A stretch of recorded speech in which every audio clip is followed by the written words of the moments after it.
Então, hoje, por exemplo, na escola em que eu trabalho, às vezes a gente adapta o curso como um todo, até a carga horária, às vezes a gente pensa. Perfeito. Né? Porque, o aluno, né, no caso do curso da Isadora, a gente ampliou ele em 200 horas para que eles pudessem fazer o mesmo conteúdo de uma forma mais alongada, mais suave, para que a gente tivesse, porque assim, a gente tinha alunos que não tinha dificuldade nenhuma de aprendizagem, a deficiência não era nesse sentido, e a gente tinha alguns, né, vários, com uma deficiência que era mais cognitiva. E aí, assim, sabe, é o pegar aquele conteúdo e transformar aquilo de forma muito aplicada.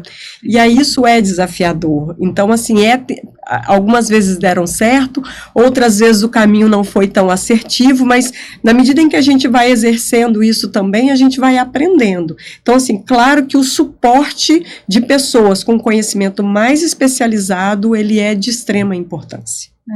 E eu acho que esse desprendimento, né, assim, Mari, que a gente está colocando como é esse profissional que está ali à frente, entender que ele vai precisar realmente individualizar aquilo ali, né, aquele objetivo, aquele plano, e é um desafio em todos os níveis de ensino, né, assim, claro que os desafios, eles vão se tornando um pouco maiores quando a gente começa a caminhar com profissionais que são especialistas, né, dentro da educação, então, o formato, né, da educação, muitas vezes, que precisa, claro, ser revisto, é muito no sentido de que tem que haver espaço para que esse professor possa olhar para esse aluno de maneira individual.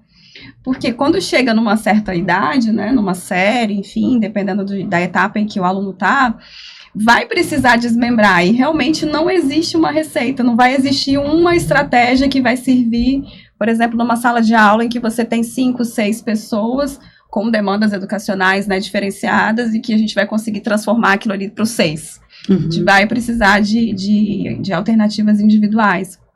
Hoje, o que eu mais escuto, assim, né, estando no espaço, né, seja no ensino fundamental 2 ou no ensino médio, mas o professor não tem tempo para isso.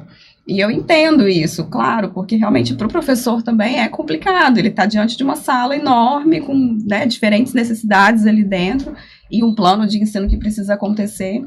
Só que quando existe essa abertura para dialogar, né, seja através, né, dos terapeutas, a família, né, então junto com a equipe de educação, é possível transformar aquele conteúdo sem onerar também esse tempo do professor, né, que a gente sabe que também é um tempo corrido, é um tempo curto, as condições são muito precárias, né, se a gente for parar para pensar. E esses desafios, eles vão acontecer em todas as redes, seja privada, seja pública, e muito mais na rede pública, né, eu entendo. Mas a gente vê iniciativas maravilhosas da rede pública também, uma vez que a gente tem pessoas engajadas, uma vez que a pessoa está ali e está disposta realmente a transformar a vida daquela pessoa.